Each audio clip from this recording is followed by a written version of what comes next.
Another thing, in the old days, we had a ghoul system, so that when a affluent person died, the court would appoint a special lawyer called a commissioner of accounts who would go in and rubber stamp the estate and then take a big cut out of it. And Ned thought that was just wrong to profiteer from the dead. And so he started demanding that we clean up the probate system, so that people who, when families have a death, the lawyer wouldn't come in and take a big bunch of the family money.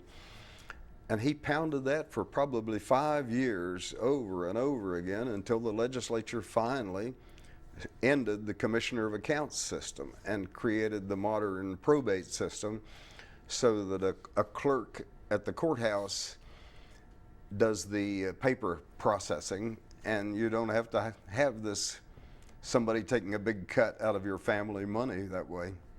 He really was a crusader then. Yeah, he was.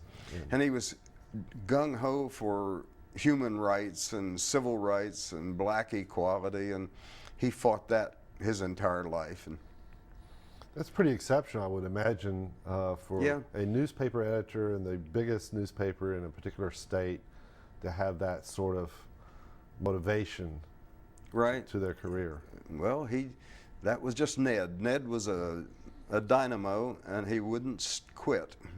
Well, it sort of set I think the public image of the Gazette even since that time. Yeah. The Gazette doesn't seem to be afraid to report on or do or carry on stories that other papers would probably not touch.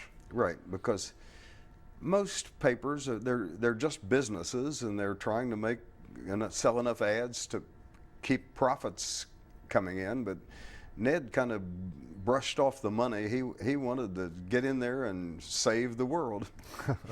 Well, speaking of saving the world, I know she had a chapter on the Buffalo Creek disaster. That changed, I guess, not only the way West Virginia, but the whole world thinks about coal mining in Appalachia generally. Right. I think when that dam ruptured, most of us didn't even know they had those gob pile dams up in the hollers, and we wouldn't dream how much damage they could do. You know,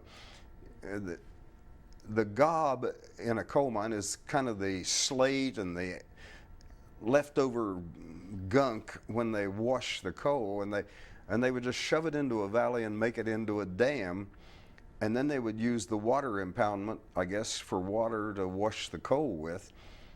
And most of us didn't even know they were up in those hollers, and you wouldn't think it could do much harm if it ran down the creek.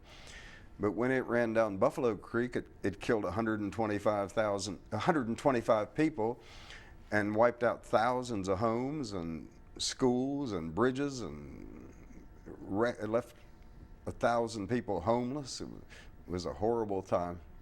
And like I say, I think it probably changed the way people thought about what was going on. They passed a lot of tough dam regulations. I live at Lake Chewewa. They came out and condemned our dam immediately after that. We had to rebuild it. Well, you covered some interesting stories as a reporter, and then you've done some historical work. The overall effect of this book is one, I think the title captures it, Fascinating West Virginia, that there's some really odd and unusual things that happen. Remember the pot plane crash? That's a good one, yeah. A bunch of goofball movie producers loaded up an old cargo plane with 12 tons of marijuana, and they flew into Yeager Airport at midnight, and they were going to smuggle it out and peddle it and use the money to make a documentary about Cassius Clay, the boxer. Well, the plane crashed, and all the pot went flying down the mountainside, and they all got banged up and bruised, and none of them got killed. And the cops caught them all, and they all went to jail. And later they got out of jail and finished their movie and won an Academy Award. I guess perseverance, right? And the chief director was named Leonard Gast, G-A-S-T. but he called his movie company Gassed Production, G-A-S-S-E-D.